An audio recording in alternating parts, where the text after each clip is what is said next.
Bus அனைவருக்கும் வணக்கம். எல்லாம் எப்படி இருக்கீங்க? இந்த பிறகு நம்ம பார்க்க போகிற விஷயம் என்னென்னா, பசறை ஆடிவேல் தேர் திருவிழா பற்றி தான் நாங்கள் பார்க்க போகிறோம். தேர் திருவிழா பார்த்தீங்கன்னா ரொம்ப ஸ்பெஷலாக பசறை மாநகரில் பார்த்தீங்கன்னா எந்த வருஷமும் பார்த்தீங்கன்னா வெகு விமர்சையாக பார்த்தீங்கன்னா ஆடி மாதத்தில் நடந்துகிட்டு இருக்குது. இதை பற்றி வாங்க விளக்காமல் தெரிஞ்சுக்கலாம். வீடியோக்கு போகிறதுக்கு முன்னுக்கு லைக் பண்ணிட்டு ஷேர் பண்ணி சப்ஸ்கிரைப் பண்ணிட்டு கமெண்டில் ஓம் முருகான்னு கமெண்ட் பண்ணிட்டு வாங்க. ஏன்னா முருகனுடைய தேர் தான் வரப்போகுது. அதை பற்றி தான் நம்ம பார்க்க போகிறோம். வாங்க வீடியோக்குள்ளே போகலாம். ஃபர்ஸ்ட் ஆஃப் ஆல் பார்த்தீங்கன்னா இந்த தேர் திருவிழா பற்றி சொல்லணும்னா இது பார்த்தீங்கன்னா 25, 45, 55 வருஷத்துக்கு முன்னுக்கு பசரன் நகரில் பார்த்தீங்கன்னா பக்கத்து தோட்டத்தில், அதாவது தேயிலை தோட்டத்தில் உள்ள முருகன் கோவிலில் வழக்கமாக நடந்து வர ஒரு தேர் திருவிழா தாங்க.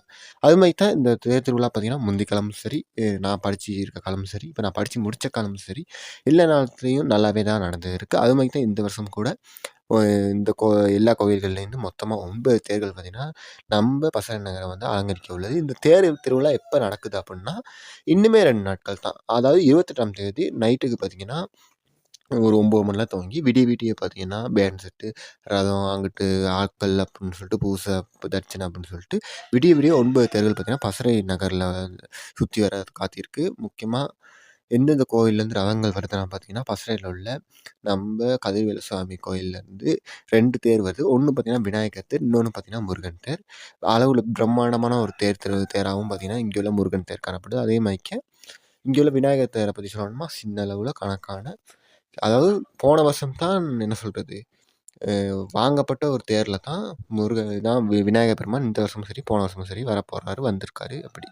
அப்படின்னா அந்த தேர் வந்து இந்த 25 லட்சத்துக்கு எடுத்தாங்க யாழ்ப்பாணத்துலேருந்து தான். அதே மாதிரிக்கு இந்த கோயிலை பற்றி சொல்லணும்னா அந்த கோயிலில் பார்த்தீங்கன்னா 19ஆம் தேதி, அதாவது 7ஆம் மாதம் 19ஆம் தேதி தான் கொடியேற்றம் ஆரம்பிச்சு. இந்த நாளும் திருவிழா பார்த்தீங்கன்னா வெகு விமர்சையாக நடந்துட்டு தான் இருக்குது. உள்வீதி வெளிவீதி திருவிழா, அன்னதானம், அடுத்து பக்தர்கள் வருகன்னு சொல்லிட்டு பசறையில் உள்ள கடைக்காரங்களில், அதாவது லக்ஷ்மி ஸ்டோர்ஸ், குகன் ஸ்டோர்ஸ், அடுத்து பார்த்தீங்கன்னா பர்சான்ஸு, அடுத்து பார்த்தீங்கன்னா அம்பாள் ஸ்டோர்ஸ், அப்படி சரஸ்வதி ஸ்டோர்ஸ், மாருதி ஷாப்னு சொல்லிட்டு எல்லா கடைக்காரங்களும் போயிட்டு வழிபடுற ஒரு கோயிலாக பார்த்தீங்கன்னா இந்த கோவில் காணப்படுது. ஏன்னா இது வந்து பசறை டவுனில் அமைஞ்ச கோவில்னால இங்கே பார்த்தீங்கன்னா நிறைய முதலாளிமார்கள் போயிட்டு இந்த கோயிலில் வழிபடுறத வந்து காணக்கூடியதாக இருக்கும். அதுவும் இந்த கோயிலோட ஸ்பெஷலாக காணப்படுது. அடுத்து 2வது நம்ம பார்க்க போகிற கோவில் பார்த்தீங்கன்னா கோணக்கலை ஸ்ரீ முருகன் ஆலயம் கோவில் தான். இந்த கோவில் பார்த்தீங்கன்னா நம்ம பசறையிலேருந்து ஒரு 40 ரூபா 50 ரூபா தூரத்தில் தாங்க இருக்குது. போலீஸ் ஸ்டேஷன் வழியாக ரோட்டில் பதில் ரோட் வழியாக போகையில் பதில் ரோட் அந்த ஜங்ஷனில் தான் பார்த்தீங்கன்னா இன்னைக்கு இருக்குது. இந்த கோவில் வந்து பெரிய அளவில் இல்லாட்டியும் இந்த கோணக்காலம் என்ன சொல்கிறது ஊரை பிரதிநிதித்துவப்படுத்துகிற விதமாக இந்த முருகன் கோயிலேருந்து தேர் வருவாங்க. இந்த கோயில் பார்த்திங்கன்னா இன்னுமே உடச்சி கட்டப்படல. அதனால் தேர் பார்த்திங்கன்னா முந்தி போன வருஷம் அதுக்கு முதல் வருஷம்னு சொல்லி வந்துட்டு தான் இருக்குது. இங்கேயும் பார்த்திங்கன்னா கணக்கான உசரத்தில் உள்ள ஒரு தேர் தான் காணப்படுது 10 அடி 12 அடி. மற்றபடி ரொம்ப பிரம்மாண்டமான அகலம் கொண்டதோ இல்லாட்டி அப்படிலாம் இல்லை. ஆனால் தேர் ஒன்று வரும், அது முருகன் தேராக காணப்படுது. சரியாங்க.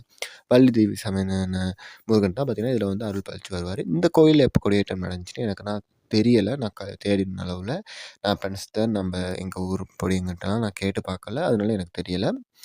அதே மாதிரிக்கே அடுத்த ரதம் பார்த்திங்கன்னா எங்கள் ஊரில், அதாவது நாங்கள் வந்து பசங்க டெமேரியாவில் இருக்கோங்க. டெமேரியாவில் பார்த்திங்கன்னா மாத்தனன்னு ஒரு சின்ன ஊர் கிராம பகுதி இருக்குது. அங்கேருந்து ஒரு தேர் வருங்க. ஏன்னா எங்கள் கோயிலில் வந்து 10, 15 வருஷமாக கோயிலில் பூஜை நடக்கிறதில்ல. காரணம் என்னென்னா கும்பாபிஷேகம் நடக்கலை.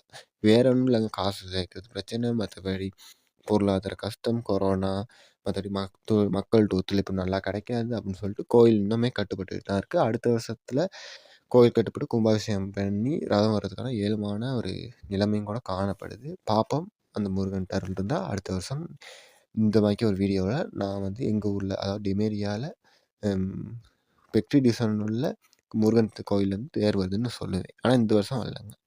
நான் சொல்ல போகிறது மாத்தனை சரி முருகன் ஆலயத்தில் உள்ள ரதத்தை பற்றிங்க.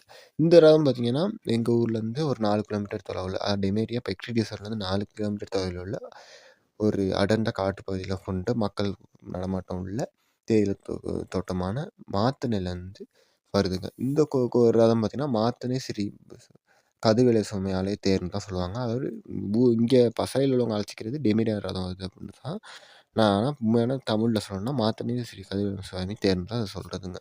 இங்கே பார்த்திங்கன்னா ஒரு தேர் தான் வருங்க, அது முருகன் தேர் தான். அந்த ஒரு தேர் பார்த்திங்கன்னா பசறை நகரை பற்றி விடிய சுற்றுங்க.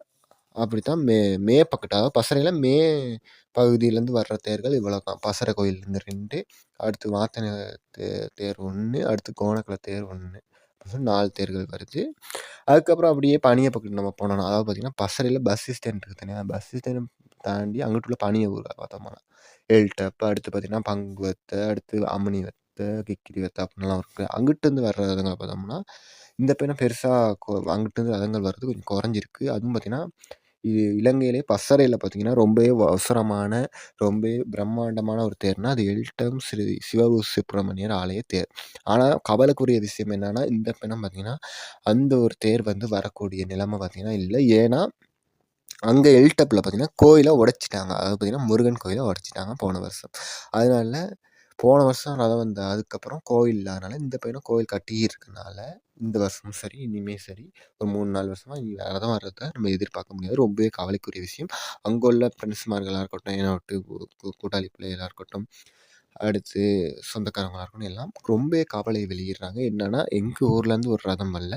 நாங்க பசறையில வந்து மத்தவங்க ரதத்த பார்க்க வேண்டிய நிலைமை தான் இருக்கு. அது அவங்களுக்கு கேஸ் இல்லாட்டியும், எங்க ஊர்லேருந்து ஒரு ரதம் வராம இருக்குது. இப்ப எனக்கு எங்க ஊர்ல எங்க கோயில்ல ரதம் வராது. எனக்கு கவலை மாரிக்க, அங்க உள்ளவங்களுக்கும் கவலையா இருக்குன்னு கேள்விப்பட முடியதா இருக்குங்க. அதே மாரிக்க அந்த கோயில்ல வராதனால, அதுக்கு அடுத்தபடியா அங்க உள்ள எல்டப் தோட்டத்திலே இன்னொரு பிரிவான கிக்கிரிவத்திலேருந்து ரதம் வருதுங்க. அது ரொம்பவே ஆச்சரியமான ஒரு விஷயம் தான். அங்க இன்னொரு விஷயம் சொல்ல இருக்கு. ஆனா அந்த வீடியோல சொன்னா டைம் ஆயிரும்னால, அந்த விஷயத்த நான் சுருக்கமா சொல்றேன். என்னன்னா, எல்டப் கிக்கிரிவத்த தோட்டம் இருக்கு தானே, பசறையிலேருந்து ஒரு 50 ரூபா தூரத்தில உள்ள எல்டப் கிக்கிரிவத்தில இருக்கே. அது பார்த்தீங்கன்னா, முருகன் கோயிலுக்கும் சரி, அம்மன் கோயிலுக்கும் சிறப்பு பெற்ற விழா. அங்க பார்த்தீங்கன்னா, அம்மன் கோயில் ஒண்ணு இருக்கு. அந்த அம்மன் கோயில்ல பார்த்தீங்கன்னா, 15 அடி உயரமான சிலை ஒன்று தொறக்குறாங்க. 28ஆம் தேதிலங்க. நாளைக்கு 27ஆம் தேதி காலையில 9:30 மணிக்கு. அத பத்தி வீடியோ விளக்கமா வேணும்னு நான் வந்து போடுறேன். எனக்கு கேஸ் ஒண்ணும் இல்ல. ஆனா நீங்க கமெண்ட்ல வந்து அ நான் அம்மன் அப்படின்னு கமெண்ட் பண்ணுங்க. யார் அம்மன் கமெண்ட் கூட யார் யார் பண்ணியிருக்கீங்க, எத்தனை வந்திருக்கோ, அத பார்த்து நான் வந்து அம்மன் கோயில் வீடியோ வந்து மேக் பண்றேன். சரிங்க. நம்ப வந்து கிக்கிரிவத்தையில வர்றதுக்கு அந்த தேர் திருவிழா பத்தி பார்ப்போம். அங்க பார்த்தீங்கன்னா, கிக்கிரிவத்தையில ரோட்டோரமா அமைஞ்ச பெற்ற நம்ப கந்தனுக்கான கோயில்ல பார்த்தீங்கன்னா, அ சிறப்பா 2 ரதங்கள் வருங்க. ஒண்ணு வந்து பார்த்தீங்கன்னா, விநாயகர் ரதம். அடுத்து பார்த்தீங்கன்னா, நம்ம முருகன் ரதம் வருங்க. அதில பார்த்தீங்கன்னா, வள்ளி தெய்வானை சமேத முருகன் வருவாரு. இந்த கோயில்ல கொடியேற்றம் பார்த்தீங்கன்னா, கிட்டன்ஸ்ல தான் நடந்துச்சுங்க. இந்த கோயில் பார்த்தீங்கன்னா, கிட்டன்ஸ்ல கட்டுன கோயிலும் கூட தான். கும்பாபிஷேகம் கூட பார்த்தீங்கன்னா, இந்த கோயில்ல வந்து போன வருஷமோ, அதுக்கு முதல் வருஷமோ தான் நடந்துச்சு. ஆமாங்க. போன வருஷம் தான் நடந்துச்சு. இந்த கொ கொ கொ இந்த கிக்கிரிவத்த முருகன் கோயில்ல போன வருஷம் தான் கும்பாபிஷேகம் நடந்துச்சு.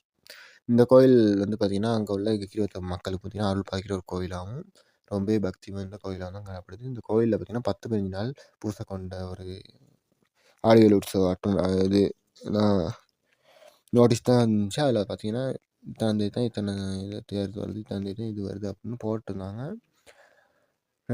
முக்கியமா பார்த்தீங்கன்னா, திருத்தோற்சவம் வந்து 21ஆம் தேதி எல்லா கோயில்லையும் நடைபெறும். பசற கோயில்லேருந்து டேமேரியா மாத்தன, அங்கிட்டு பார்த்தீங்கன்னா, கிக்கிரிவத்த கோயில்லேருந்து, அம்முனியத்த கோயில்லேருந்து எல்லாத்துலயும் ஏன்னா ஒரு திருத்தோற்சவம் நடைபெறும். நீர்வீழ்ச்சி நடைபெறும். ஆமாங்க. கிக்கிரிவத்த தேர் திருவிழா 28ஆம் தேதி வருது. ஆனா, கிக்கிரிவத்தையில வந்து எப்போ கொடியேற்ற ஆரம்பிக்கும் 20ஆம் தேதி. அதே மாரிக்கே இன்னொரு கோவில், ரொம்ப ஸ்பெஷலான கோவில். அதுவுமே பார்த்தீங்கன்னா, பசறையிலேருந்து நம்ப வந்து லுடுகல போற வீதியில பார்த்தீங்கன்னா, அமைந்த ஒரு கோயில்னு தான் சொல்லலாம். ஆமாங்க. அம்முனிவத்தங்கிற ஒரு ஊர் பார்த்தீங்கன்னா, பசறைய தாண்டி இருக்கு. 13 ஸ்கூல்லாம் தாண்டி, அதாவது பசறை தேசிய கல்லூரிய தாண்டி இருக்கு. அந்த ஒரு கோயில்லேருந்தும் பார்த்தீங்கன்னா, 3 ரதங்கள் பார்த்தீங்கன்னா, வர காத்திருக்கு. பசறை ஆடி திருவிழாக்கு, அதாவது 28ஆம் தேதி. இந்த கோயில்ல பார்த்தீங்கன்னா, முக்கியமா விநாயகர் தேர், அடுத்து பார்த்தீங்கன்னா, பெரிய தேரான முருகன் தேர், அதுதான் மூலமூர்த்தி தேரான்னு சொல்லப்படுது இந்த தேர்ல. அதுவும் உயரமான ஒரு மெலிவான ரதம். அழகா பார்க்க ஃபசந்தா இருக்கும்.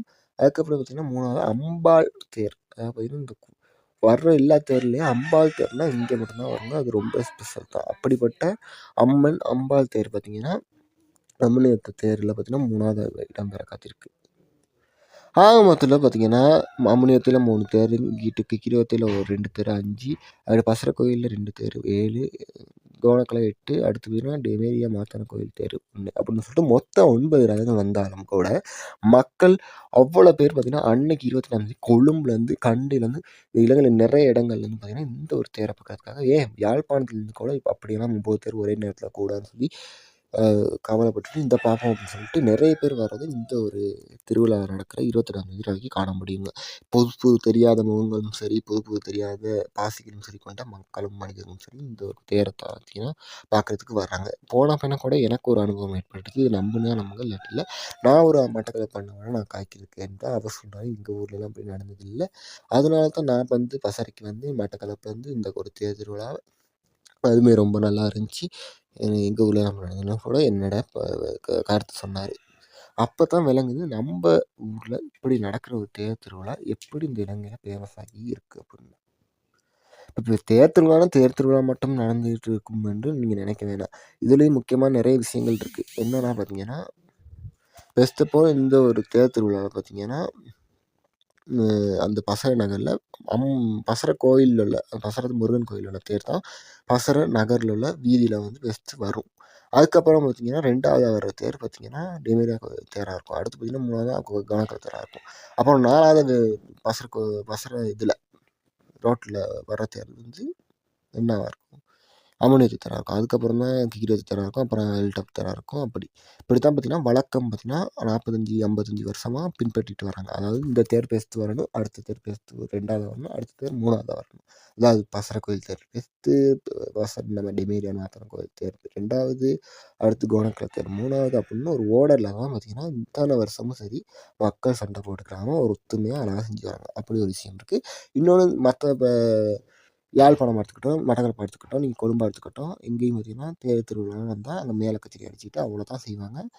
மேள கச்சேரி சவுண்டு தான் வேணா அந்த ஒரு தேருக்கே சவுண்டாக இருக்கும். ஆனால் இங்கே உள்ள தேர் திருவிழா அப்படி இல்லைங்க. முக்கியமாக பேண்ட் செட், அதாவது பார்த்தீங்கன்னா ஆங்கிலேய பேண்ட் செட் கவரி இருக்குது தனியாக. அதுமாதிரிக்கே பேண்ட் செட் கப்பரை சவுண்டில் தான் பார்த்தீங்கன்னா என்னென்னா பறவைக்காடிலேருந்து சரி தேர்லேருந்து சரி இந்த ஒன்று ஆயிரத்தி எல்லா விழாவும் நடைபெறும். ஏன்னா மேளமும் இருக்கும். ஆனால் மெயினாக பார்த்தீங்கன்னா பேண்ட் செட் அடித்தா பார்த்தீங்கன்னா ரொம்ப இருக்கும். அதாவது ரதத்துக்கு முன்னுக்கு அடிச்சுட்டு போவாங்க. வேறு லெவல் தமிழ் பாட்டுகள், சிங்கள பாட்டுகள், குத்து பாட்டு, ரீமிக்ஸ்ன்னு சொல்லிட்டு எல்லாம் அடிப்பாங்க. அதுலேயும் பார்த்தீங்கன்னா இது என்ன சொல்கிறது காம்படிஷன் வரும். இப்போ இந்த கோயில் உதாரணமாக இப்போ பார்த்தீங்கன்னா இதுக்கு ஒரு பேண்ட் அடிக்குதுன்னா ஹில்டப்புக்கு ஒரு பேண்ட் அடிக்குதுன்னா 2 பேருக்கும் ஒரு காம்படிஷன் ஒன்று. யார் பேர் நல்லா அடிக்கிறா, யார் பரவாயில்ல அடிக்கிறா அப்படியெல்லாம் பார்த்தீங்கன்னா இந்த ஒரு தேர்தல் நடக்கிறதுக்கு முக்கியமாக நீங்கள் வாங்கி சாப்பிட்றதுக்கெல்லாம் பயப்பட தேவையில்ல. எல்லா கடையும் விடிய விடிய திறந்துருக்கும். நீங்கள் போயிட்டு ஹோட்டலில் சாப்பிட்டுக்கலாம். அங்கிட்டு நீங்கள் தேவையான விஷயங்கள் சோப்பிக்கிலேருந்து எல்லாம் வாங்கிக்கலாம். அடுத்து பார்த்தீங்கன்னா சின்ன பிள்ளைங்களுக்கு வாங்கி கொடுக்குறதுக்கு பூவாஸ்லேருந்து விளையாட்டு சாமான் எல்லாம் பார்த்தீங்கன்னா விற்பாங்க இந்த ஒரு தேர்தல் அன்னைக்கு.